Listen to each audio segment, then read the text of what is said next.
दोस्तों नमस्कार, मैं मनीष कुमार सूर्यवंशी और आप देख रहे हैं वीर सूर्य टाइम्स। इस समय मौजूद हूँ दिल्ली के करतार नगर खादर में। यहाँ बागेश्वर धाम की कथा का आयोजन होना है।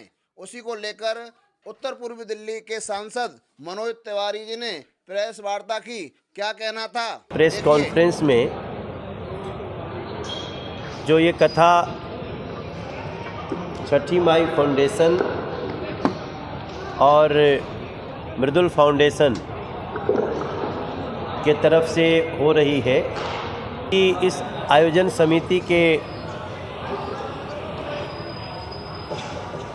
शीतल पांडे जी, अमित धुल जी, नीलकांत बख्शी जी और एक हमारी बहुत बड़ी टीम है जो यहाँ उपस्थित है। हम सभी लोग भगवान श्री राम के ऐतिहासिक प्राण प्रतिष्ठा के उपलक्ष्य में एक बृहत राम कथा, हनुमान जी की कथा, हनुमंत कथा, इसका आयोजन किए हैं। और आज इस अवसर पे दिल्ली की तमाम मीडिया का यहाँ आना, इलेक्ट्रॉनिक, प्रिंट, आप सभी को बताते हुए मुझे हर्ष हो रहा है कि ये कथा 31 तारीख को कलश यात्रा से शुरू हो रही है। 31 जनवरी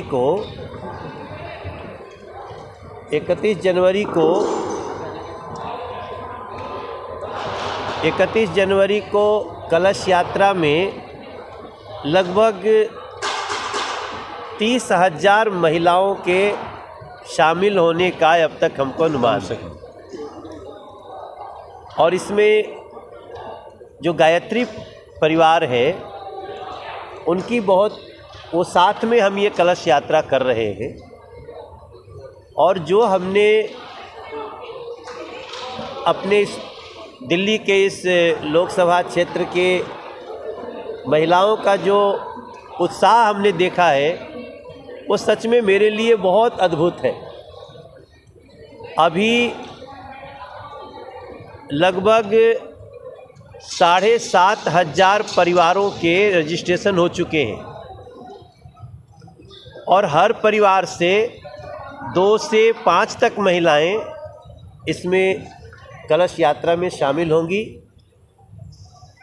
उनकी जो यात्रा है पुलिस के साथ हमने साझा कर लिया है। पुलिस ने भी हमको इस पूरे आयोजन के लिए एक ट्रैफिक एडवाइजरी जारी की है। आज उन्होंने उस एडवाइजरी को सार्वजनिक ट्वीट भी किया है, तो मीडिया के लोग भी डीसीपी ट्रैफिक के ट्वीट पर जाकर उसको समझ सकते हैं और लोगों को बता सकते। दिल्ली ट्रैफिक के तरफ से, दिल्ली ट्रैफिक के ट्विटर आईडी पे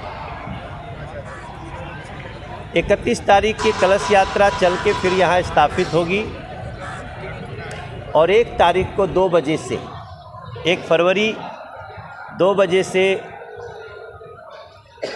धीरेन्द्र शास्त्री जी के श्रीमुख से ये कथा का प्रारंभ होगा।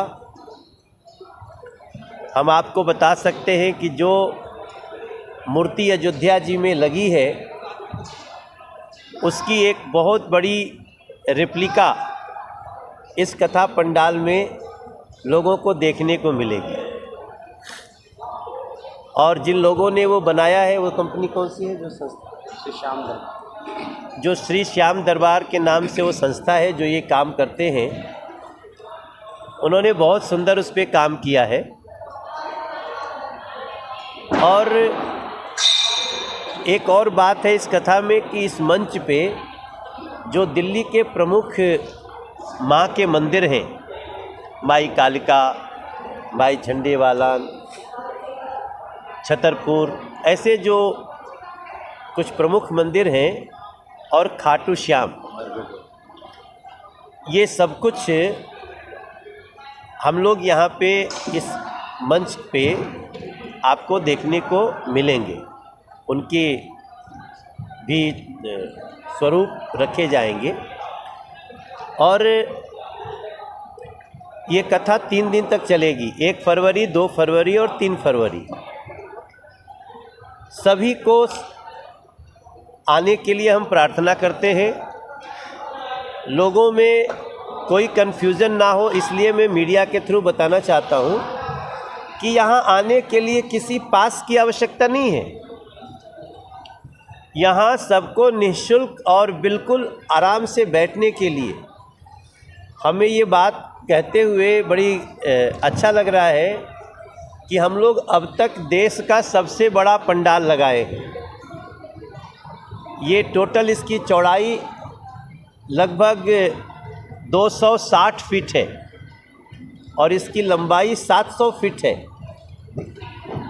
तो आमतौर पे तो जो हैंगर होते हैं वो 100 फीट के होते हैं, मगर ये हमारा हैंगर 155 फीट का एक हैंगर है और दो जो 50-50 फीट के और लगे हैं, उसके आधार पे 60 फीट के। तो ये हम लगभग 2.5 लाख लोग तो इसके अंदर बैठेंगे, ऐसी व्यवस्था पहली बार हम लोग कर रहे हैं। और आपको बताने के लिए हमारे पास बहुत दिव्य दरबार कब होगा? 2 तारीख को जो पंडित धीरेंद्र शास्त्री जी की, बागेश्वर बाबा के जो कृपा पात्र हैं, उनका जो दिव्य दरबार होता है वो 2 फरवरी को यहाँ पे 10 बजे से लगेगा। जो भी श्रद्धालु जन हैं वो आएँ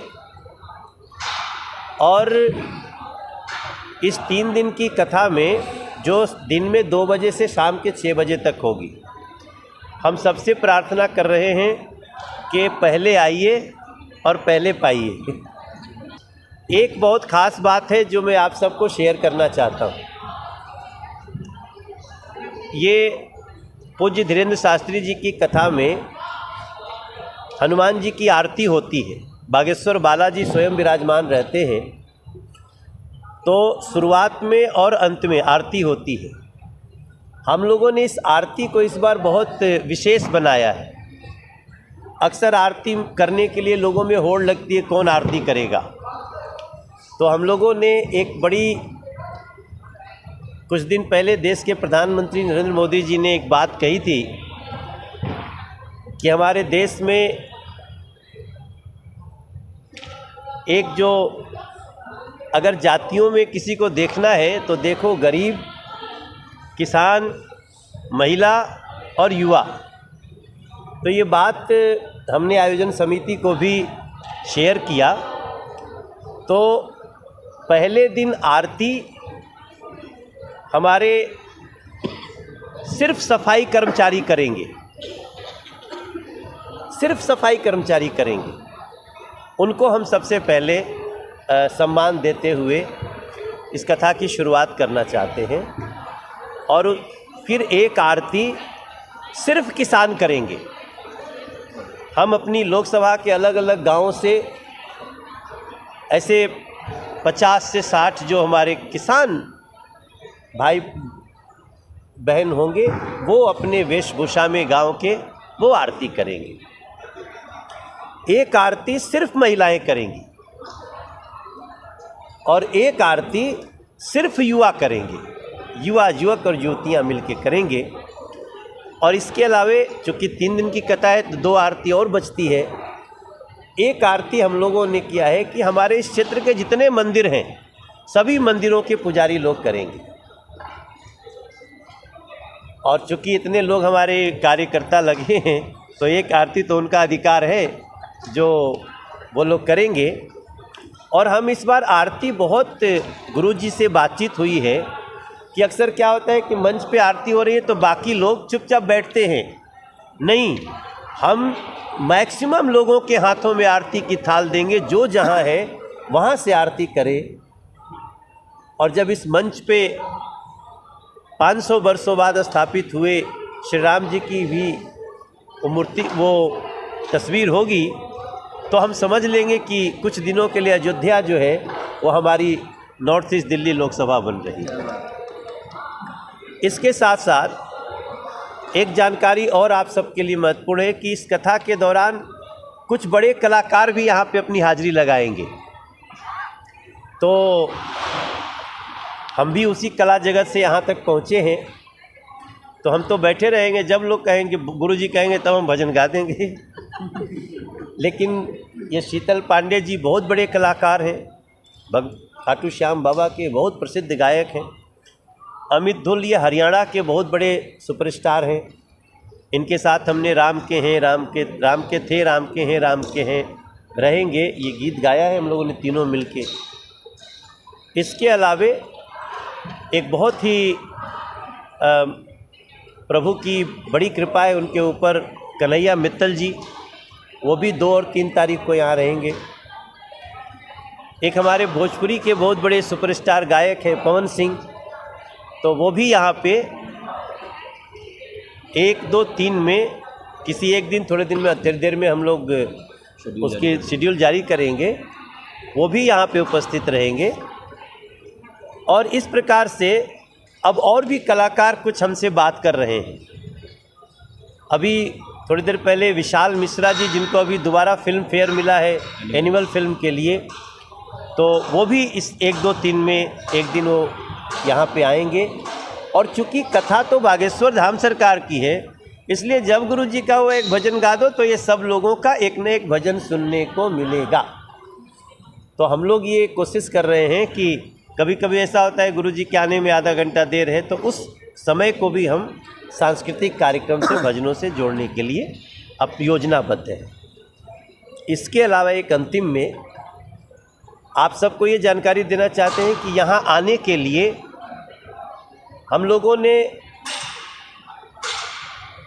लगभग 4 रास्तों का आने जाने का तैयारी किया है, जिसमें एक तीसरे पुस्ते से जो एक नई झील बनी है, आप देखे होंगे, ये झील भी हमारे क्षेत्र के लिए एक बहुत बड़ी, यहाँ पहले झील नहीं होती थी, और यहाँ पे हम लोग जो एक योजना के तहत, जिसको हम बोलते हैं river front, Yamuna river front के तहत यहाँ 12 झील हम बना रहे हैं। उनमें से एक आपको सभी मीडिया के लोगों को दिखा होगा, और हम एक एग्जाम्पल प्रस्तुत कर रहे हैं कि चाहने से कुछ भी हो सकता है। तो उसके किनारे किनारे बहुत सुंदर अब पौधे वगैरह लगने शुरू हो गए हैं। मुझे लगता है वो जब आप एक परसों दिन आएंगे तो थोड़े से अंकुरित दिखेंगे आपको। और उसके किनारे किनारे तीसरे पुस्ते से रास्ता है यहाँ तक आने का। फिर सीधे ये जो एलिवेटेड रोड बन रहा है, यहाँ से सीढ़ी नुमा रास्ता हमने बना दिया है, जिससे एक रास्ता वो भी लोग अख्तियार करें।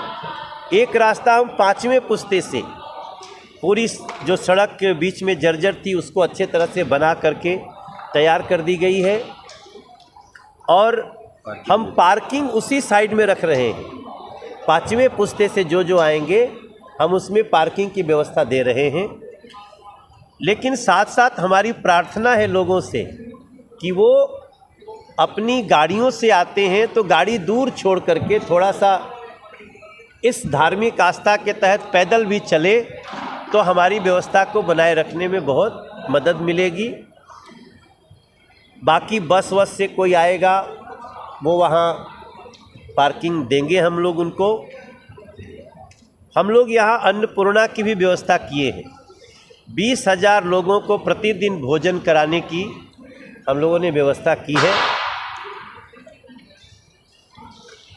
हम नहीं जानते हैं कौन कौन लोग उस अन्नपूर्णा का लाभ लेंगे, लेकिन अक्सर ऐसा देखा गया है कि ये पूज्य धीरेन्द्र शास्त्री जी की कथा में कुछ लोग आकर के रह जाते हैं, तो हम वैसे लोगों के लिए उनके अन्नपूर्णा की व्यवस्था, उनके नहाने की व्यवस्था, उनके लिए तमाम टॉयलेट्स, ये बहुत सारे ब्लॉक्स रहेंगे जिसमें हम उनकी व्यवस्था को ठीक से चला सकें।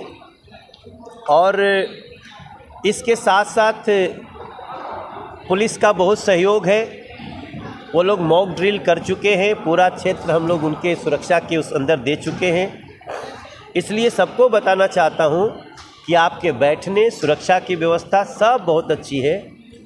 और इतने विशाल पंडाल के बाद भी हम लोग दरी बिछा रहे हैं, उसको क्या बोलते हैं, ग्रीन कारपेट। ग्रीन कारपेट वो बिछाएंगे, क्योंकि मुझे लगता है आज से मौसम बहुत सुहाना हो गया है। जैसा घर में हम लोग 16-17 पे एसी चलाते हैं, वैसे हम मौसम पा रहे हैं। और थोड़ी थोड़ी आप देखेंगे थोड़ा गीला होगा ज़मीन, वो हमने जानबूझ के किया है ताकि वो थोड़ा कल तक सूख जाए, उसको बराबर कर देंगे, धूल ना उड़े, इसके लिए हम लोग को व्यवस्था किए हुए हैं। मीडिया के भी रहने के लिए अक्सर कई बार होता था, मीडिया आती थी कथा में तो उनको लगता था हम कैसे कहाँ से, हमने अलग से एक मंच बना दिया है, दो मंच। तो वे 2 मंच जो आप पीछे देखें, हम अभी दिखाएंगे आपको टूर करते समय, वो दिखा लिया है। और बाकी जो हमारे साधु सन्यासी मैं अक्सर देखा हूँ कि कथाओं में आते हैं, उनके लिए हम अलग एक मंच बना करके दे रहे हैं। और पहली बार हम लोग मंच के दाहिने और बाएं भी एक स्टेडियम नुमा मंच बनाए हैं। कई बार ऐसा होता है, कुछ ऐसे लोग जो बुज़ुर्ग होते हैं जो सोचते हैं हम अलग से बैठें, बाबू हमें आने जाने में भीड़ में, तो हम ऐसे लोगों की, अपने क्षेत्र के लोगों के लिए एक विशेष व्यवस्था की है। कलश यात्रा का रूट क्या है बताइए? 5वां पुस्ता से ऊपर चढ़ेंगे और गामड़ी होते हुए गामड़ी रोड, फतेह सिंह मार्ग, अरविंद नगर, खड्डे वाली मस्जिद, जगजीत नगर होते हुए 3रा पुस्ता से, जहां से रास्ता उतर रहा है इसी पंडाल में समापन है। ट्रैफिक के लोगों ने उसकी बहुत अच्छी व्यवस्था की है और ये लोग चाहते हैं, ये जो व्यवस्था की गई है वो श्रद्धालुओं के ही सेफ्टी के लिए और उनके मर्जी से हुआ है। और दोनों तरफ जो हमारा शास्त्री पार्क की लाइन और सिग्नेचर ब्रिज की लाइन, दोनों ऐसी है कि ये 3 दिन के लिए लोग उसको थोड़ा मैनेज कर लेंगे। तो ये ऐसा समय तो बहुत भाग्य से आता है, तो थोड़ी सी हो सकता है किसी को छोटी मोटी असुविधा हो सकती है, लेकिन जो लाभ है वो बड़ा है।